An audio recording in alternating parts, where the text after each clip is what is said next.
Good morning दोस्तों। मैं प्रभाकर द्विवेदी, प्रदेश अध्यक्ष संयुक्त नर्सेस वेलफेयर एसोसिएशन। आप सभी को जो एनएचएम की लेटेस्ट जानकारी है उनको मैं देने जा रहा हूं और आप सभी से निवेदन है कि अगर आप चाहते हैं कि आपको नई नई जानकारी मिलती रहे एनएचएम की, तो मेरा चैनल सब्सक्राइब करें और बेल आइकन दबाएं, जिससे आपको तुरंत लेटेस्ट जानकारी मिला करें।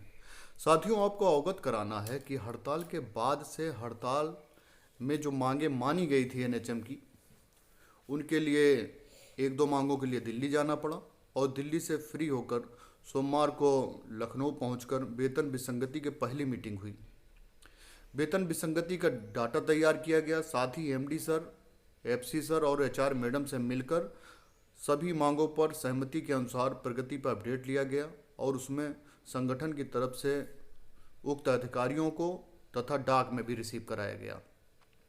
साथियों, इस सब के साथ आप देख सकते हैं कि जो लेटर परमानेंट भर्तियों के वेटेज देने के लिए इनकी तरफ से प्रमुख सचिव सर को दिया गया था, उसमें साफ देखा जा सकता है कि शासन की तरफ से संगठन को पूरी मान्यता मिली और जो मांगे थी वो प्रगति रिपोर्ट के अनुसार जो मांगे थी वो इस तरह हैं कि हर साल जो 5% इंक्रीमेंट मिल रहा था, अब मांग के अनुसार 10% इंक्रीमेंट पीआईपी में दिया गया है। दूसरी, जॉब सिक्योरिटी रिलेटेड पत्र जो तैयार किया गया था, उसमें एमडी सर से सहमति मांगी तो उन्होंने लिखित में दिया और अगले हफ्ते एमडी सर के साइन द्वारा समस्त जिलों में जारी कर दिया जाएगा। समान कार्य समान वेतन का 8 फरवरी 2019 को एफसी सर की अध्यक्षता में पहली मीटिंग हुई थी। एचआर पॉलिसी के लिए रिमाइंडर लेटर सेंट्रल को भेजा गया है। साथ ही एमडी सर ने यह भी कंफर्म किया कि अप्रैल से इसको हर हाल में हम सब पर लागू कर दिया जाएगा। परमानेंट भर्तियों में उन सभी पदों के सापेक्ष संविदा कर्मचारियों को वरीयता के लिए शासन को 7 फरवरी में लिख दिया गया है कि जल्द ही वहां से इसको नियमावली में शामिल किया जाएगा। रही डीए की बात, तो डीए के लिए इन्होंने कुछ साक्ष्य मांगे थे जो उपलब्ध कराए गए हैं। उन साक्ष्य के साथ शासन को प्रपोजल भेज दिया गया है। लॉयल्टी बोनस जिस तरह 3 और 5 साल का दिया जाता था, उसी तरह अब 10 साल, 15 साल और 20 साल का भी मिलेगा। इस पर काम शुरू हो गया है जो कि अंडर प्रोसेस है।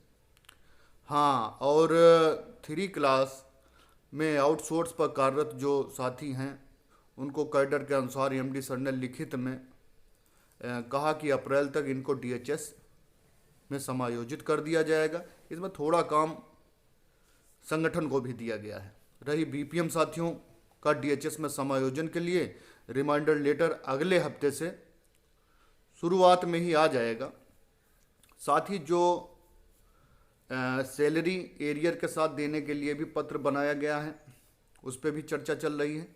आशा बहनों के लिए एक कमेटी गठित हुई है जिसमें इनके लिए सरकार द्वारा जल्द घोषणा की जाएगी। रही बात आरबीएस के में जो मोबाइल ऐप चल रहा है, उसकी समस्या को दूर करने के लिए एमडी सर ने सुझाव मांगे थे जो उनको दिए गए हैं। साथ ही डाक में भी रिसीव करा दिया गया है।